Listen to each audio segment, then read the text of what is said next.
Hi guys, welcome back. So before I start my video, I do want to say thank you to everyone who has subscribed, liked, and left me comments. I appreciate you. Thank you so much. Before I get into my video, and if you've watched my previous videos, you do know that this video is about dealing with a rejected load. But before I get into that, I do want to give you some helpful information that I use when I'm booking a load. Ask the broker to send you the address. Once you get the address, go on to Google Earth or go on to Google Street View and take a look at where you're sending your drivers and where your drivers are going to be picking up.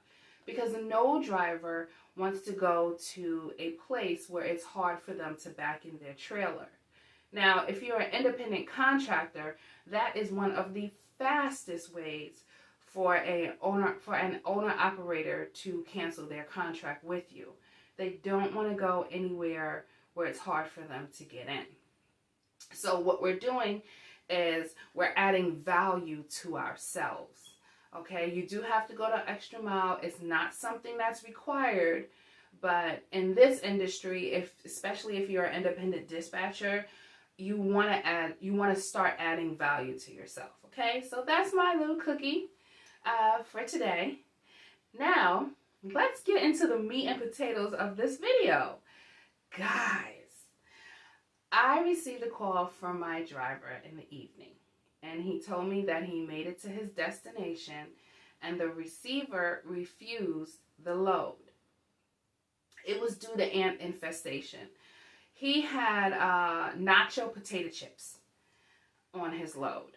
And apparently when he got to the receiver, once they started unloading him, they realized that it was just a ton of ants and they would not take it into their warehouse.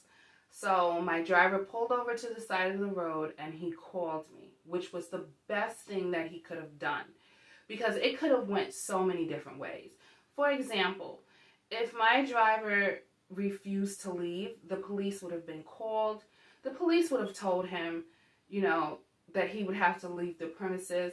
And ultimately, the receiver also could have charged him with trespassing. It's just not worth the headache. So him leaving the receiver and pulling over to the side of the road to call me was the best thing that he could have done. Now, once he called me, I did what I tell you guys to always do. Communication is key. I called the broker.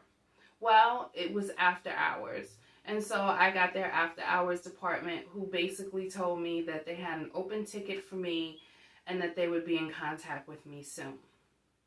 The next day, I called the broker. It was during business hours, so I kind of knew that I was going to get in touch with him. I explained to him the situation. My driver has a load. The receiver rejected it. What is it that you, meaning the broker, what is it that you need me to do? The broker basically said that he would need to call the receiver and he would get back to me. So this happened on a Wednesday night. I spoke to the broker on a Thursday morning. Thursday afternoon, the broker said that he wanted me to dispose of the load. Guys, my truck driver is across country and we don't know where the heck he's going to dispose of this load. So I started calling around. Thank you, Google. I started calling around and I found a city landfill that he could take and dispose of his load. I spoke with them. They were very happy to help. I was, very thorough, explaining that he had a truckload of cheddar potato chips that he needed to get rid of. And they quoted me a price. The price that they quoted me was $650. Now, if you do a little bit of research, you'll see that for them to take that load for $650 was a pretty good price. So naturally, I called the broker. I told him that I found a landfill that would take my driver's load. It was going to cost $650. The broker's response to me was, I need to get back to you. I need to talk to the receiver. Okay. I mean, he had to sit and wait. There was nothing we could do about that.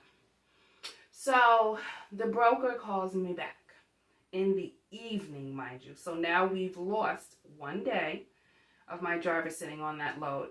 He calls me back to tell me that the receiver feels that I could get that load disposed of for a cheaper rate. And so now the receiver was going to be calling local companies to see if they could, get my driver to unload his load for a cheaper rate. That was Thursday evening. So of course, this now went into Friday morning. Friday morning, I called the broker. My guy is sitting. Excuse me, guys, 1 second. My guy is sitting. He needs to get off this load. What are we going to do? So the broker then calls me back Friday morning. More so later towards the afternoon, and says that we can dispose of the load. Well, that's awesome. Let's get my driver unloaded so he can get back on the road so he can make more money. That's always the end game. Guys, don't lose perspective, because it's very easy to lose perspective, very easy to get in your emotions, very easy to point the finger. We don't have time for that. Our driver needs to move. So don't lose perspective. So I call the landfill company. I tell them that my driver will be there in the evening. They were fine with that. As fate would have it, the broker did not get back to me with a new rate confirmation. And let me tell you why that's important. The rate confirmation, as you probably already know, says that my driver is going to go from point A to point B. And that's how much they're going to pay him. But now, since my driver has been sitting for a few days, we need a new rate confirmation. And the broker basically explained that it was going to take him a while to get me the new rate confirmation. Saturday morning gets here. My driver has been sitting Wednesday night, Thursday night, and Friday night. Now we're up to Saturday. Saturday morning, the broker calls me. Because at this point, I'm taking personal numbers. I'm not calling the company number. I'm not dealing with anybody except for the one broker that I'm speaking with. Saturday morning, he calls me, and he sends me a new rate confirmation. The rate confirmation details the amount of the disposal. However, it does not detail how long my driver has been sitting on this load. So that was an issue. And I had to explain that to the broker. The rate confirmation, guys, is all that we have. We're going to go back to the rate confirmation for any discrepancies. So that rate confirmation has to be to the T. I's dotted, T's crossed. You want to make sure that, it entails everything and all charges. The broker told me he would get back to me with a new rate confirmation that shows how many days my driver has been sitting. Now, side note, guys, I had already booked 2 rows for my driver, and he would have been getting paid for $5,000. The broker's not going to pay for his missed loads. And honestly, I didn't expect him to pay for his missed loads. But in the new rate confirmation, he needed to show me how much he was going to be paying me for my driver sitting all those days. Saturday afternoon, the broker gets back to me, and he calls me and he says, okay, this is how much we're going to pay your driver, and this is how much we're going to pay for the disposal. The numbers were fine. It was great because at this point my driver had been sitting for way too long, and all I wanted him to do was unload his load and move on to the next. I did make sure that I had the broker send me an email, because verbal means absolutely nothing. You do need an email of him authorizing you to dispose of the load, and you also need an email with that new rate confirmation. Saturday afternoon, thankfully the landfill was open, and my driver was able to dispose of his load. We were so happy. He disposed of his load, and by Saturday evening, I had him a new load so that he could go on and continue to do what he wants to do. And that's basically make that money on the road. So guys, I never seen this coming. I didn't know anything about a rejected load. I kept my perspective on what the end game was. And the end game was to get my driver unload so that he can start rolling again. Thankfully, I had a really great driver, and he basically understood that if a load is rejected, don't anticipate going back out the next day. It's going to take a few days for, everyone to talk to everyone else. So that was my challenge. We got through it like we always do. Guys, listen. I still love dispatching. I still love doing it. You know what I mean? Become a dispatcher, they said. It'll be easy, they said. You'll make lots and lots of money, they said. Yeah, but reality is you're going to have to deal with challenges. And it's like a trade. Your challenges come, you conquer your challenges, and you move on. And that's what makes you an awesome dispatcher.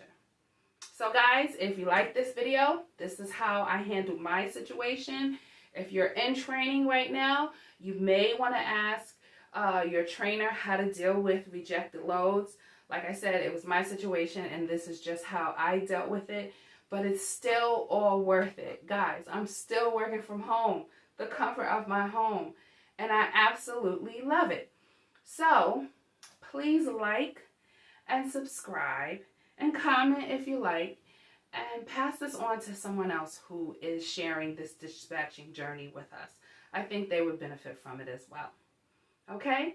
So before I end my video, I do want to say, if you haven't seen my shirts, and I absolutely love them, I come in the office and this is what motivates me. I never dreamed I would grow up to be a super cool dispatcher. But here I am, killing it. So guys, I'm going to put a link inside my description. And if you like these shirts, go out and get yourself one. They come in different colors, different sizes. And I will see you guys on the next video. Bye.